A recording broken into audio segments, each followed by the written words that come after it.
Kat, meron ka ng office chair. Bili ni Papa. Yan. Ano masasabi mo, Kat? Thank you, Popsi. Balatan mo na, Kat. Balatan mo na, Kat. Tanggalan mo ng plastic.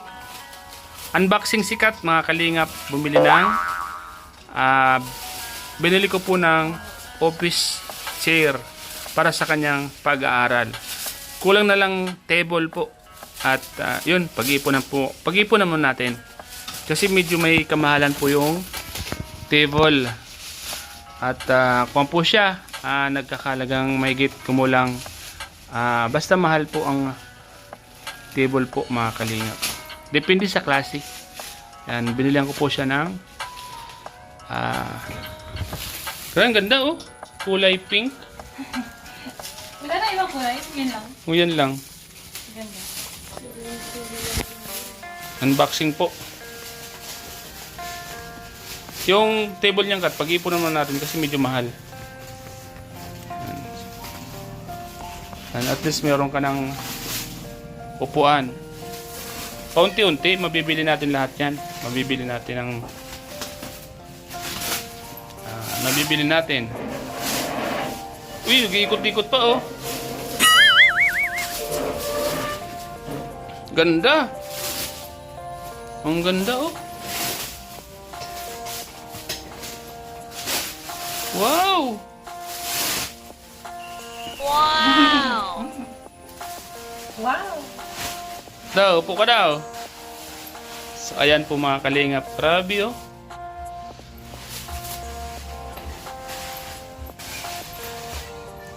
Ano ang masasabi mo, Kat? Ganda.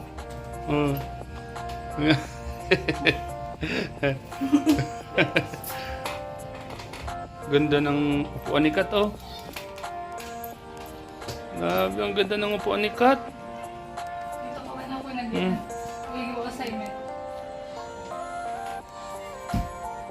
Wow.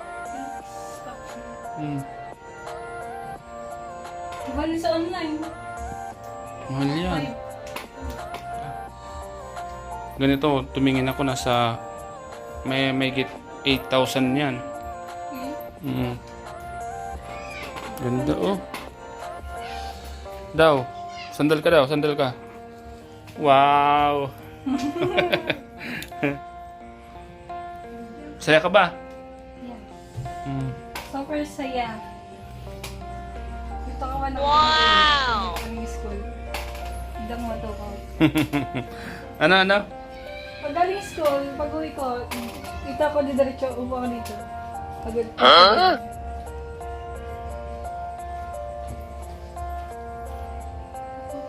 Ano masasabi mo? Thank you, Pap. Ito na yung bungad ng pagbablog. Yung Yan na yung bunga ng pagbablog mo, yung sa Facebook. Oh, binili ko na ng upuan mo. Ganda. Kulay pink. Gusto mo yung kulay? Kulay pink ano? Kulay pink po yung upuan niya. At bagay po sa kanya. Bagay sa iyo, no? Bagay sa kanya. Uy, pinasok niya na sa kwarto niya. Ha? Ayan, yung pintuan nitong kwarto mo ay nagpasukat na ako. Ang halaga niya ay 4,500 ang isa. So, dalawa yan. So, ayun. Susukatan ko pa. sunod din nila. Yan, sunod na. Sunod na yung kwarto mo para magka-aircon ka na dyan. Kisame.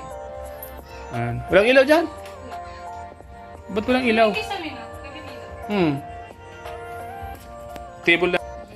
Table na lang po ang kulang. O, saan mo nilagay? Dito sa may ikuan dyan. Saan yan? Table. Tapos dito. Ay! Oo pa, bintana. Para sa bintana. Malapit sa bintana yung table mo. So, ayan po. Pwede man dito. Ito, parang bukas-bukas ka.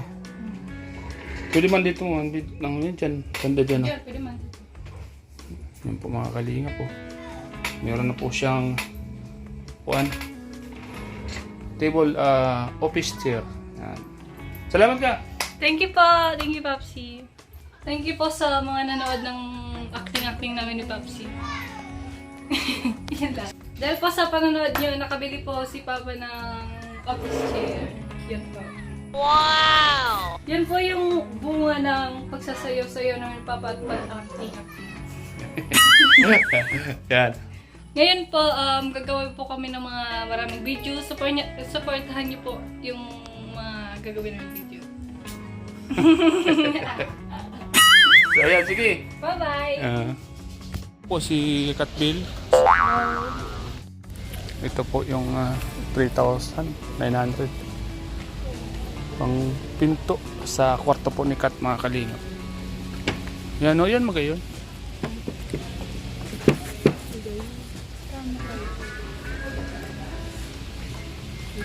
$8,000. Itong mura 1,800 daw, itong puti. Puti ba gayon, no? So yan mga kalingap, dito tayo bibili ng pinto po para sa kwarto ni Kathleen. Ang daming pinto dito. Pili mong pagpili. Ito pala yung mga puti.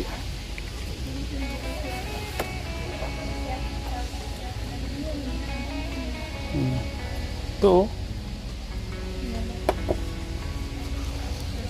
Plastic lang.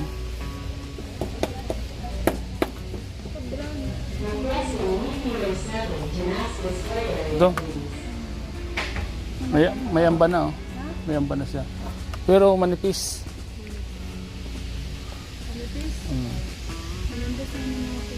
Pero pwede na yan.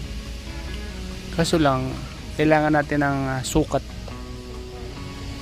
Kung ilan yung sukat nung paglalagay na to. Susukatin muna natin. Yung sukat dapat, 80. Saka may 70, may 210. Ang pinaka minimum ay 210 ang langkaw. Kaya, ba lang?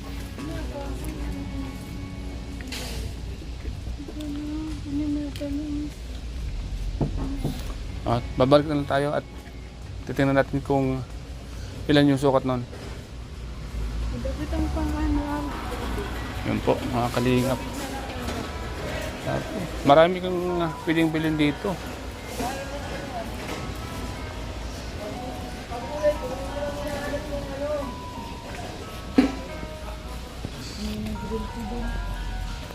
So, ayan po mga kalingap.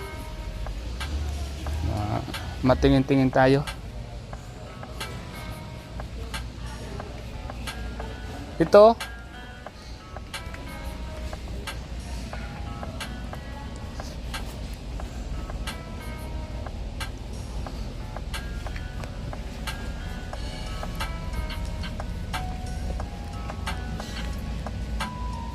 Ito ang maganda sa kwarto ni Nini.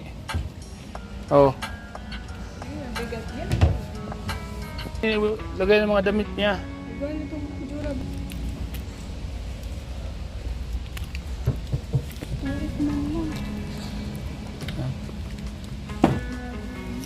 Ito ang gusto niya? Ha?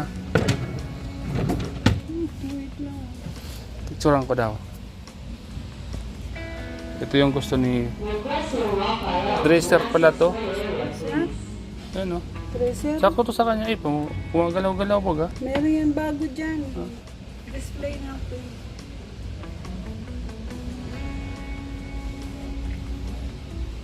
Napunta daw yan sa mga wedding. So yan po mga kalingap.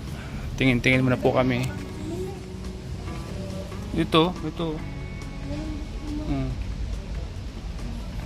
Pag nagustuhan niya ni Kathleen, bibili natin yan. Maganda ba yan? Maganda ba?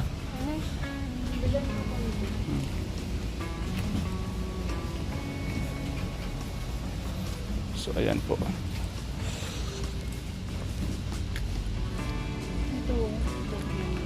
Para naman to. Saan naman to mga to? Naman pag sa Ayun. lalagyan ng mga teddy bear. Ang daming pagpipilian dito. Ito yung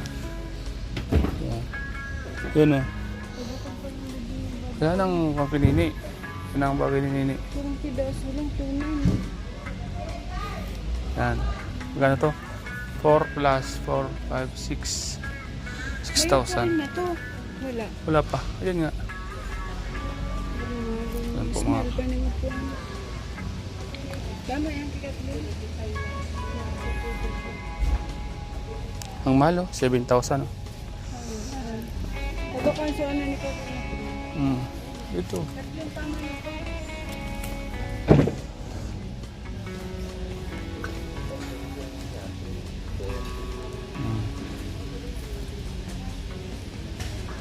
Requesting JIA Office chair. please. Akala mo sinunod yung pag ano, yung makapal na ganito.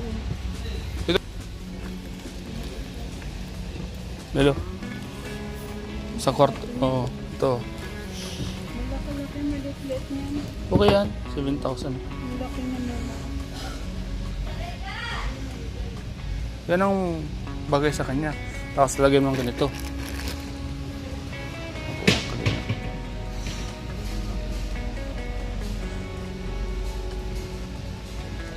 Para po sa kwarto ni Kat. Para maging komportable naman yung kanyang tulog. Kasi nakatulog lang po yun sa lapag. Ganito ang labas nito, oh.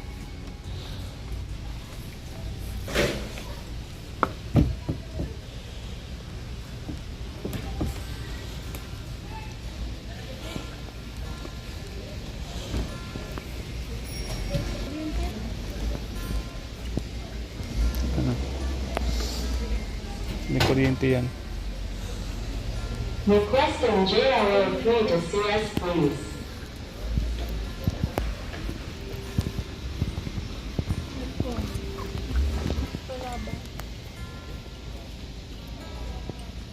Requesting John to see us please. Ito. Requesting John to see us 10,000 lang please. oh. Siyan po mga kalingap. Tingin-tingin lang po kami mga kalingap. At pag nagkapera ay mayroon tayong target na bibilin po. So ayan po mga kalingap. Sukatan mo. Oo. Alam, bili ka ng kwan, panukat. Ito meron dito. Ayan po mga kalingap. Ito metro, bumili ka.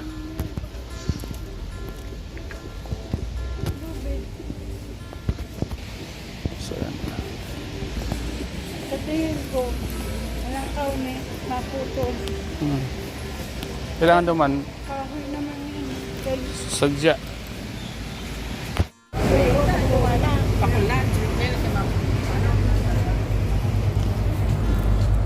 O yan po mga kalingap, grabe sobrang init. Sobrang init yan mga kalingap oh. Nasa Naga po kami. Isa sa mga lugar po ni Kuya Joms. So yan po mga kalingap, Super Metro Hypermarket. Dito po kami ngayon sa Naga mga kalingap para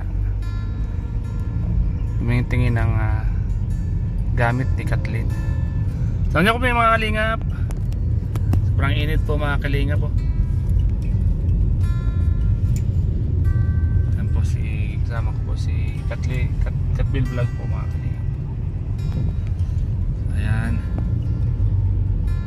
Magpalang tanghali po sa inyo mga kalingap. Samahan niyo po kami. So yan mga kalingap, sino po ba yung mga taga-Naga dito? Ito po yung lugar ninyo, Naga City. Isa sa mga pinakamagagandang lugar dito sa Bicol, ang Naga City. At marami ding pwedeng puntahan dito. Siyempre mga kalingap, andito yung pinaka sagradong simbahan, ang Peña Francia Church mga kalingap. Basilica Church. So ayan, samahan niyo po kami mga kalingap. At siyempre po, shoutout po sa lahat ng mga viewers at mga kababayan po natin. Mga kababayan po natin na nasa ibang bansa, na mga taga rito sa Naga City. Shoutout po sa inyo lahat. Ingat po kayo palagi dyan. Po tayo mga kalingap.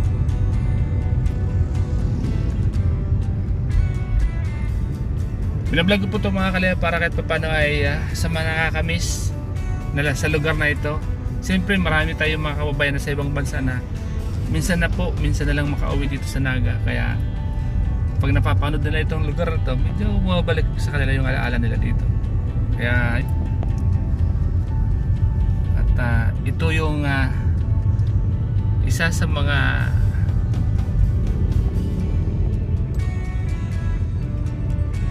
pinupuntahan tuwing September po, pista ng Piña Francia.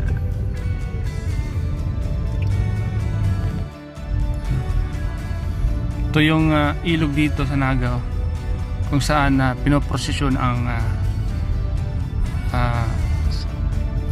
Nuestra Señora de Piña Francia. Yan po yung pinoprosesyon po dyan. Kasi sa ilog na yan napakasagrado po niyan mga kalingap.